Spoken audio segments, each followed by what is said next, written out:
that things come masked in light so that we don't address it. When you really look at the spirit of perfectionism, it's so detrimental to your spiritual walk. Now, how I deal with like this spirit of perfectionism, because like it's deeply rooted, right? Let's be real. And so, hi sis, welcome back to another FaceTime video with me. I love FaceTiming you.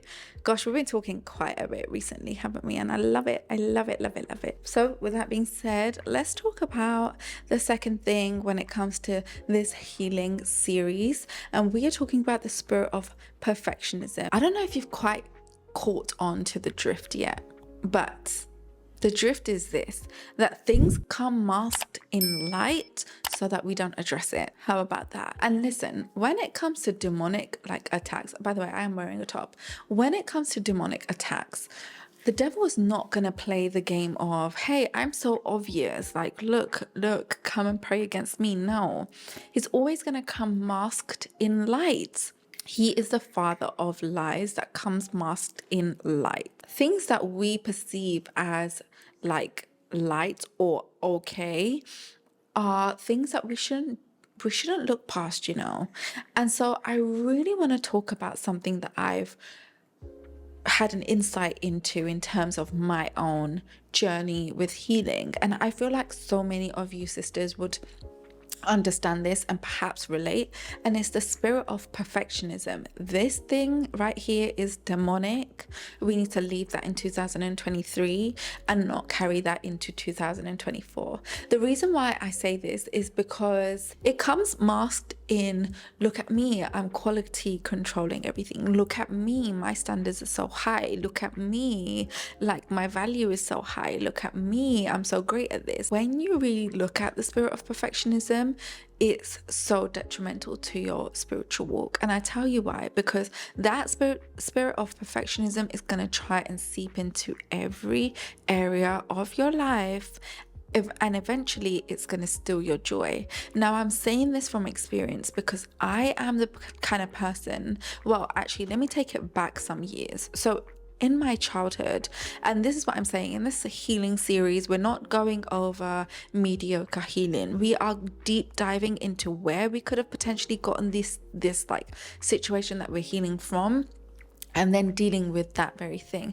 even though it's hard sometimes to go back into those memory banks. Okay, so let's go back into where I perhaps got this spirit of perfectionism from. So as a child of an immigrant family, like, we had so much pressure, like my sibling and I, like we had so much pressure to perform. Like our parents were so in survival mode that they then placed their dreams and their hopes and their desires to succeed onto their children, who of course they fought so hard for, to be able to give them the education that they never had, to be able to raise them in an environment they never were raised in. And so I get it, but then at the same time, this is the generation, you and I, sis, that we are, you know, the most in need of healing, right? So I say that to say, I think that I got my spirit of perfectionism from that childhood pressure that I saw growing up, and the pressure of nothing is good enough until it's the best. And as we know as believers, that nothing's gonna be the best until we get to heaven. Like, you can have the best husband, but at some point in your marriage, you're gonna see that he's not the best, because only Christ is the best. You see what I'm saying? We are all flawed, and this is a flawed world we live in. And so that spirit of perfection, or that spirit of perfectionism rather, is gonna only try and kill, steal, and destroy your present moments. And I say that to say, like, for example, say that you have an amazing marriage, amazing children, amazing home, but you didn't get the job that you wanted. Like, wow, that sucks, right? So the spirit of perfectionism, or the spirit of wanting everything to be perfect and thinking that that perfectionism is achievable, is going to make you feel like nothing is right in the world because you didn't get that job that you wanted.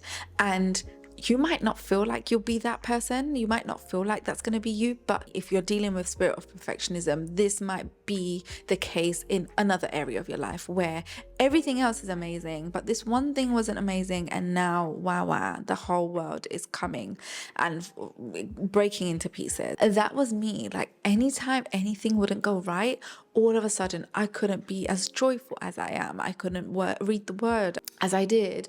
I couldn't pray to God because I was giving him silent treatment. Like, literally my world would fall into pieces because of this spirit of perfectionism, this false idea that I could have control over my situation, so much so that I can see them being perfect. Like, no. And as soon as you alleviate yourself from the pressure of perfectionism, you're going to see how the Lord will have so much more room to move. As soon as you realize that you are dealing with spirit of perfectionism, and then you take it upon yourself to like heal from it, you'll see how much more room the Lord will have to move and maneuver and do what he knows how to do best. And I say all of that to say, sis, don't let the spirit of perfectionism creep up on you and stay creeping up on you and steal your joy eventually, because that is literally the only target and the only desire and aim that the spirit of perfectionism has, is to destroy your joy, so much so that you don't have joy, nor faith, nor strength, because the word says the joy of the Lord is your what? Your strength. And so eventually this spirit of perfectionism is going to try and cripple your behind. And so I say that to say, sis, let's heal from this very demonic thing, which is the spirit of perfectionism. And now, because I like to stay practical up in this gaff. So now how I deal with like this spirit of perfectionism, because like it's deeply rooted, right? Let's be real. And so the likelihood of it creeping its ugly face on me is going to be, it's high. It's going to keep on showing its ugly face. And so how I deal with it now is by saying, okay, this might not be good, or this area might need improvement, but actually I'm so blessed in this area, and I'm so blessed in that area, and actually this area and that area is amazing, and I give God thanks, So those subtle nuances are going to be so helpful for you. So sis, I will leave that there for our FaceTime chat today, okay? I like these quick FaceTime chats, sis, because I need these little catch-ups with you. So I shall see you in our next FaceTime chat, and I will see you in the comment section. Basically, I just want to know your response to my FaceTime chat today, because otherwise it's like I spoke to myself. So let me give a shout out as I do. I like that one. Okay, this one comes from my Esther fast testimony, 3 ways that the Esther fast changed me. If you haven't checked out that video, go and do so, because it's so fun. And this comment is from Motivation Starts Now, and she said, anyone else felt moody in day 2? I love that. That's a conversation starter. So thank you, Motivation Starts Now. I would love to know your actual name. If you're watching this, let me know. I love comments from you guys, because it means that we are engaging in a conversation, that I am actually FaceTiming you and not recording the FaceTime. So I'll see you in the comment section down below. Let me know whether you suffer from this spirit of perfectionism, and whether you actually saw it as a good thing like I did. So I'll see you there, and I'll also see you in the next video. Stay blessed. Bye bye.